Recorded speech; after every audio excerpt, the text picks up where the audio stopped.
In December 2013, the SSATP and the Government of Senegal co-hosted in Dakar the first Africa Transport Policy Forum. Delegations from more than 30 African countries and from regional economic communities joined representatives from the private sector, civil society, and multilateral institutions in this memorable continent-wide event. The SSATP's General Assembly took place immediately after it, building on its momentum and innovative ideas.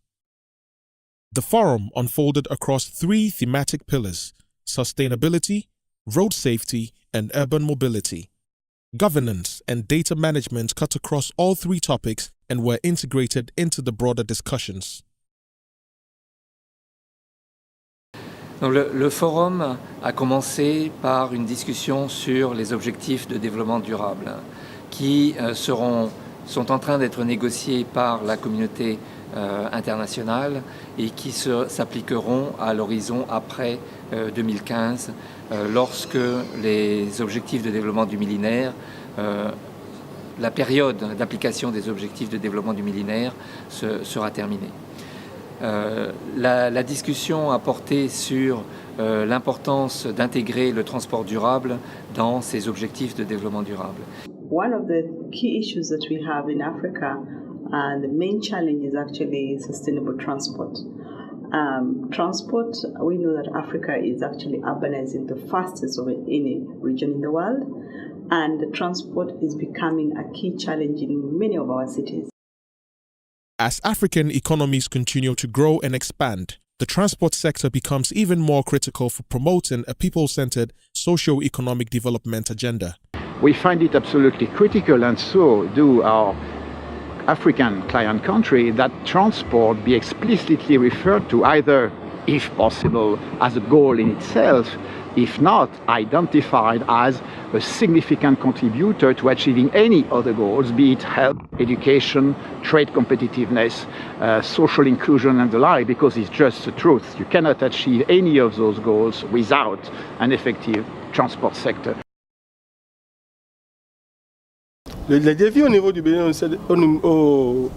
en matière de transport se résument en quelques mots. La mobilité des personnes, les défis environnementaux relatifs au transport et également au niveau du Bénin, on doit réfléchir sur des stratégies pour que tous les secteurs d'activité puissent intégrer le volet transport dans leur programme. Parce que lorsque vous prenez le transport, par exemple, vous saisissez tous les maillons de l'économie. One of the many factors that define sustainable transport is road safety, which is a major concern for many African governments as well as private sector operators. Justement, pour assurer une meilleure sécurité routière, nous avons introduit au Sénégal depuis juin 2012 le contrôle technique des véhicules automobiles. Avant, le contrôle était visuel, manuel, mais aujourd'hui... C'est quand même le continent qui est le plus touché en termes de sécurité routière. Et je crois qu'aujourd'hui, ce n'est plus possible pour quelconque entité ou quelconque entreprise de travailler en se disant qu'il faut accepter un certain taux d'accident. Donc on a vraiment une volonté d'arriver au niveau d'accident zéro, même si on sait que c'est difficile à atteindre. C'est bien les objectifs que l'on se fixe. Road safety is a problem in both rural and urban areas. As Africa is urbanizing faster than any other continent in the world, delegates had a chance to discuss common challenges African cities face as well as potential solutions. Deuxièmement, on a un problème de transport, surtout en milieu urbain.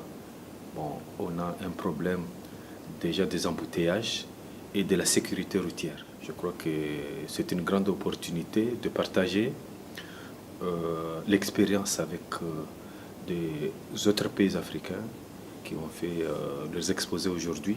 Je crois que ça sera un bon tremplin pour nous, pour essayer de tirer toutes les leçons que nos camarades et les étapes qu'ils ont suivies pour mettre en place leur système de sécurité dans leur pays. Things are starting to go right. For instance, in Nairobi. Nairobi is a city that now is 5 million inhabitants. In a few years' time, it's going to be 14 million inhabitants.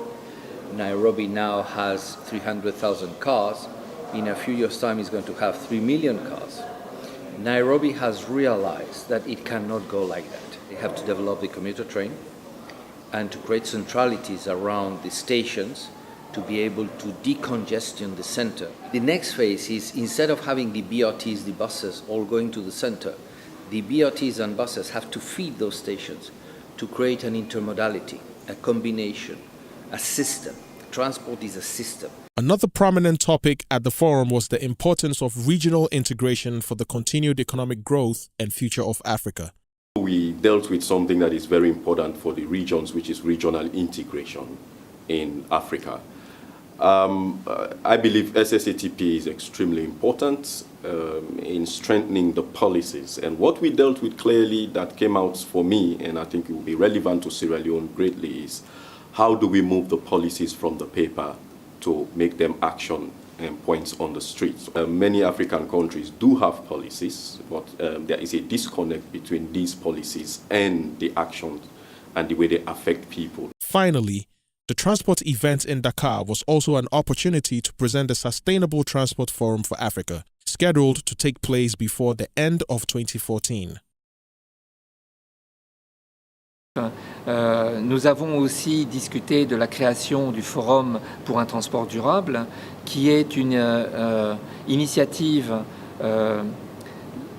qu'a prise le programme de politique de transport en Afrique avec des partenaires comme le programme environnemental des Nations Unies et aussi UN Habitat, et qui sera un outil à la disposition des pays pour réfléchir sur le transport durable, des thèmes comme la sécurité routière,